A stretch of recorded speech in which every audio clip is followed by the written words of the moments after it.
दोन शब्द बोलतो मी. जे पण ज्याने कोणी व्यक्तव्य केलेलं आहे, मी मागं बरेचसे राहते त्यावेळी पण बोललो, त्यांना फक्त त्यांचं जो दुकान आहे, राजकारणाचं दुकान ठेवलेलं आहे, ते आपले दोन शब्द काहीतरी म्हणायचं आणि लोकांची मनं वरगळून टाकायची. महाडमध्ये यायचा, तिकडे पनवेलला बोलायचा, इकडे बोलायचा.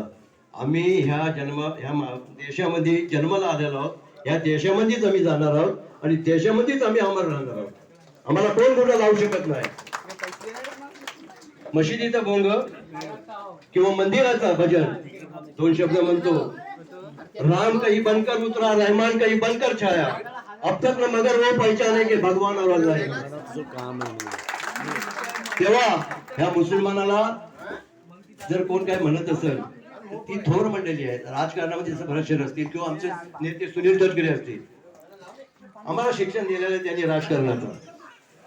जे त्या पद्धतीत म्हणजे ज्यांचा म्हणजे गलिच्छ भाषण जो असतं त्यांच्यासारखं आमचे नेते नाही ते. आज भरतशेठला सुद्धा मी सुद्धा 25 वर्ष ओळखतो. 25 वर्षाच्या कारकिर्दीमध्ये कधी भरतशेठनी जातीय भाषण कधी केलेला नाही किंवा सुनील तटकरेंनी सुद्धा केलेला नाही. ठीक आहे, एखादा टेमातून कुठला एक शब्द जर गेला असला तर त्या शब्दासाठी त्यांच्याही सुद्धा पाठीशी समाज आहे.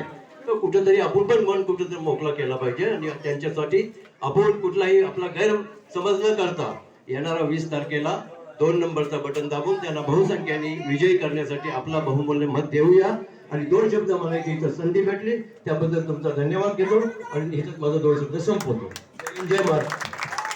धन्यवाद मुक्तार भाई. मी आता विनंती करेन,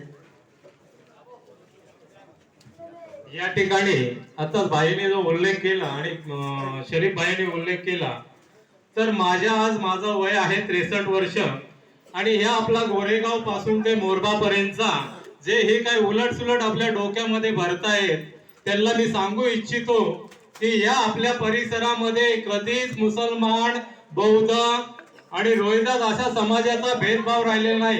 एखादा जर का एखाद्यावरती प्रसंग आला, मी इथे एक प्रसंग माझ्या मुलाचा नमूद करतो, मला त्यांचं नाव माहिती नाही त्या बाईंचं.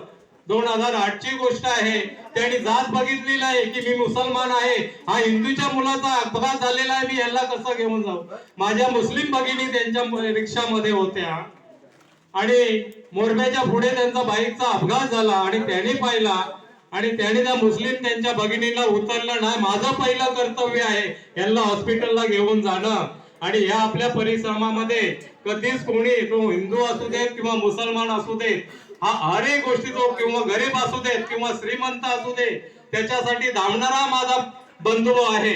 आणि याच्यासाठी कोणी खरोखर यांनी सांगितलं तर कोणी असल्याला सरळ सांगायचं, हे चल बाजूला हो.